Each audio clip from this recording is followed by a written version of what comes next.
August in Houston is absolutely unforgiving. You've got that staggering, suffocating humidity. You've got the searing heat radiating right off the practice turf, and you have the immense physical toll of consecutive, grueling training camp practices pushing professional athletes to their absolute physical and mental limits. But here's the thing. For the men lacing up their cleats at the Texans facility right now, the weather is honestly the least of their concerns. The real storm didn't come from the Gulf of Mexico. It arrived quietly in the form of a single printed sheet of paper, the release of the first unofficial depth chart. Now, if you casually follow the NFL, you might just see this as a routine administrative update, right? Just a passing headline to glance at on your phone. But inside that building, it is a terrifying, ice-cold reality check. This piece of paper is the inciting incident in a high-stakes, entirely uncompromising battle for professional survival. It draws an absolute, unmoving line in the sand. It completely strips away all the blind optimism of spring workouts, replacing those good vibes with cold, hard rankings. It tells us exactly, and I mean exactly, who the coaching staff inherently trusts, who is teetering precariously on the roster bubble, and who is dangerously close to seeing their lifelong NFL dreams completely extinguished before the regular season even kicks off. Okay, let's dive straight into this, because we really need to look at the brutal, inescapable math of the National Football League.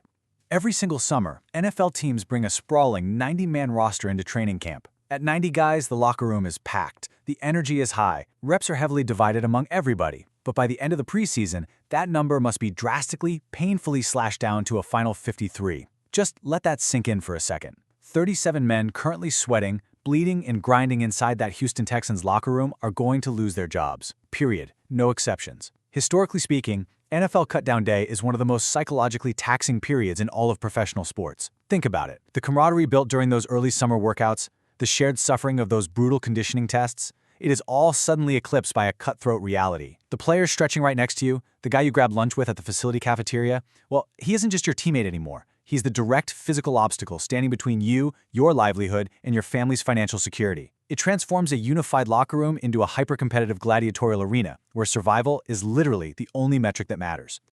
So the depth chart we are analyzing today is not just a list of names. It is an active, highly volatile battlefield. For the established starters, sure, it represents validation, but for the rookies drafted in the later rounds, the aging veterans desperately clinging to the twilight of their careers, and the undrafted free agents who defied astronomical odds just to get a camp invite, this piece of paper dictates their entire future. And to really grasp the massive stakes in Houston right now, we have to look at the quick context of where this specific team is at.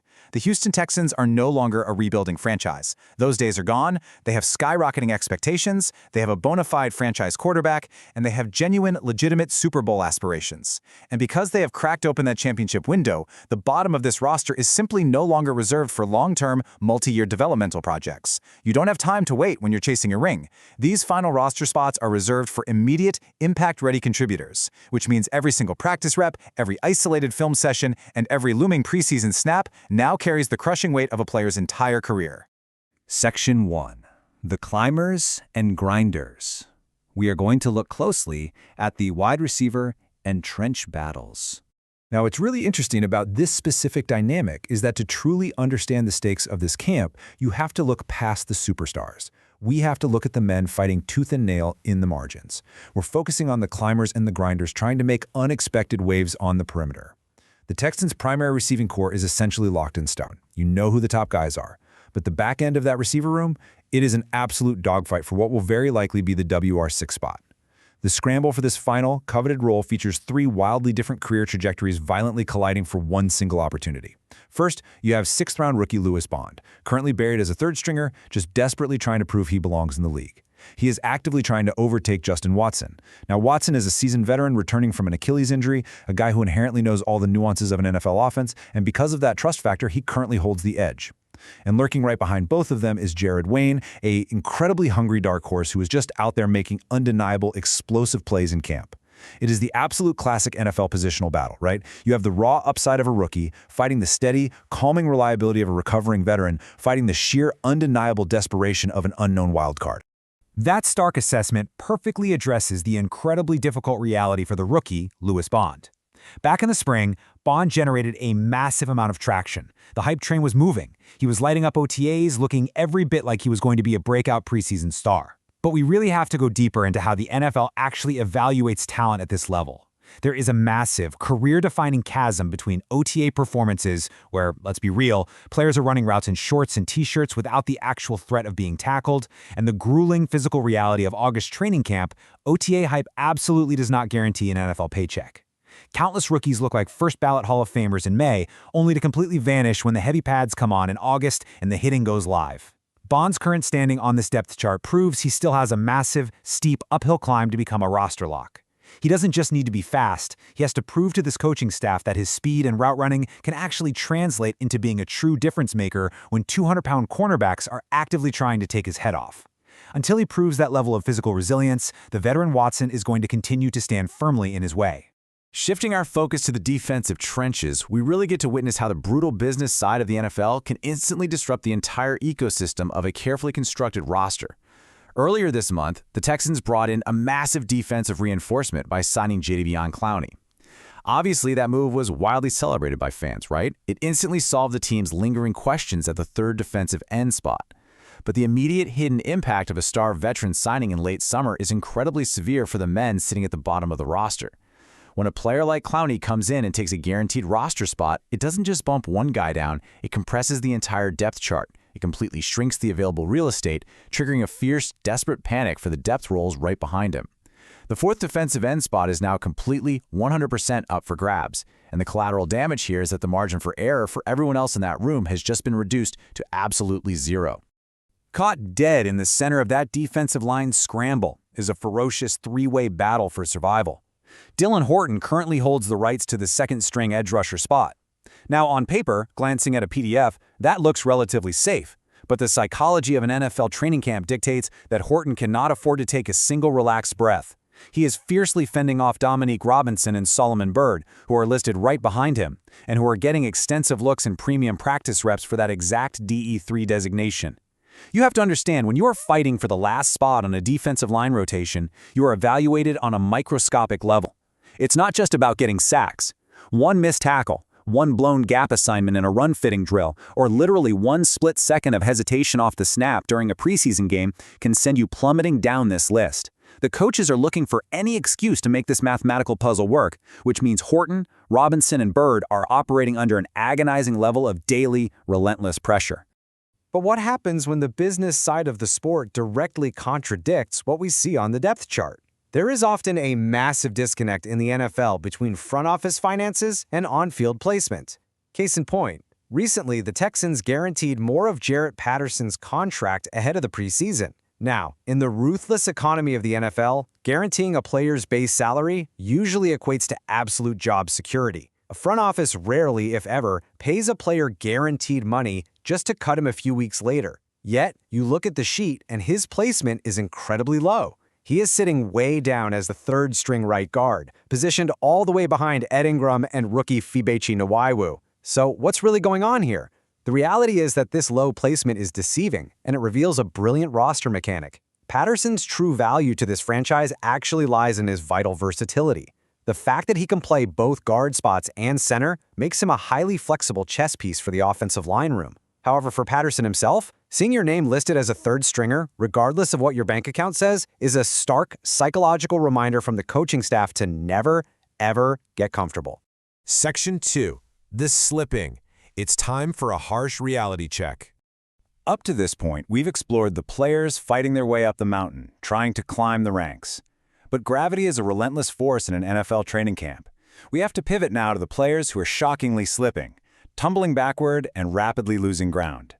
Just let that number on the screen sink in for a moment. 5th. That is a punchy, dramatic, and frankly alarming reveal for Marlon Klein. As a second-round rookie tight end, the expectations placed upon his shoulders by the fan base, the front office, and the media were incredibly high. He absolutely dominated at the collegiate level. Yet as this first official depth chart drops, he is sitting dead last, 5th in the pecking order at his position. This is the harsh, deeply humbling reality of the National Football League.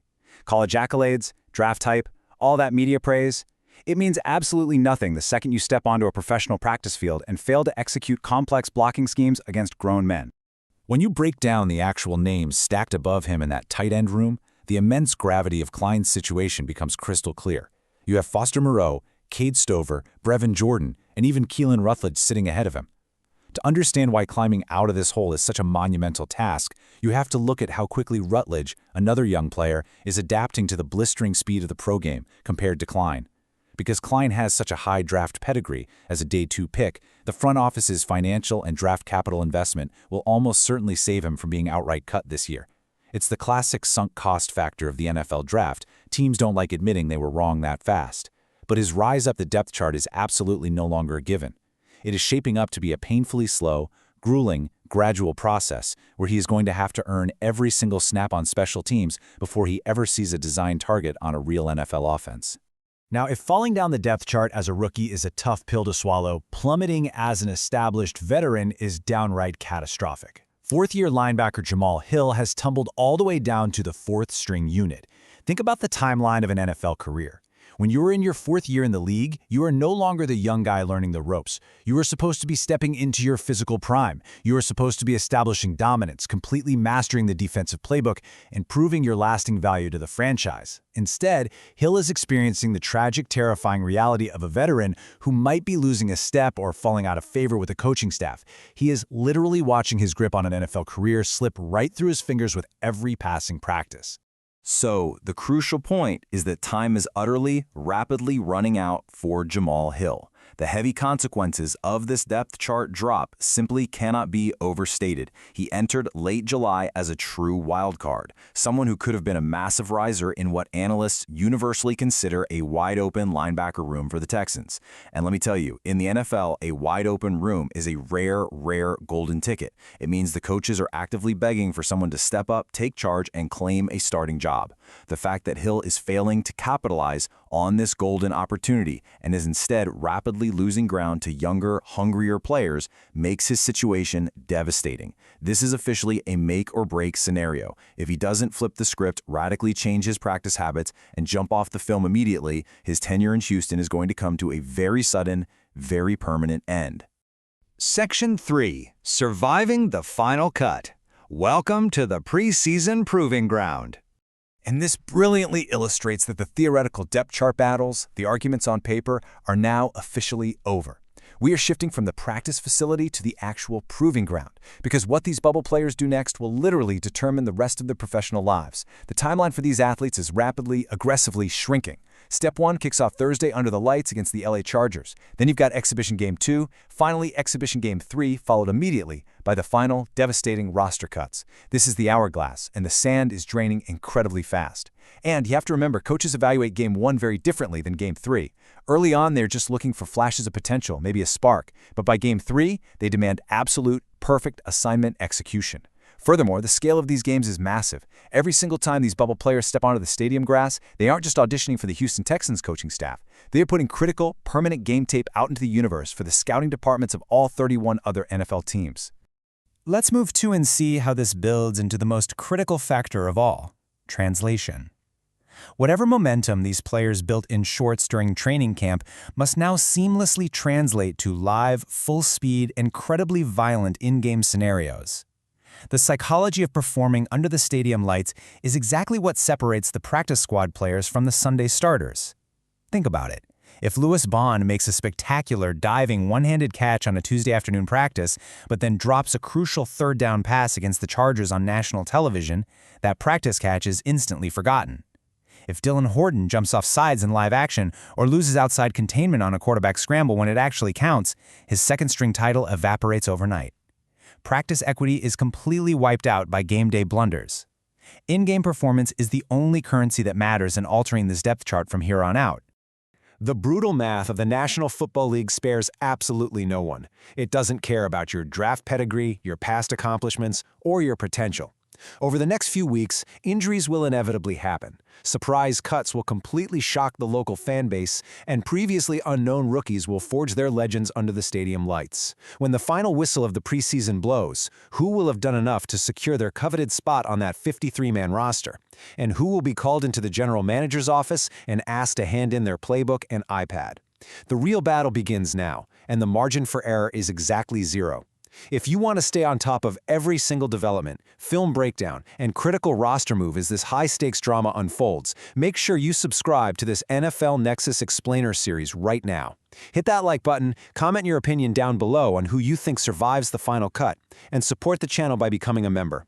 We will be right here breaking down every single snap and consequence. See you on the next one.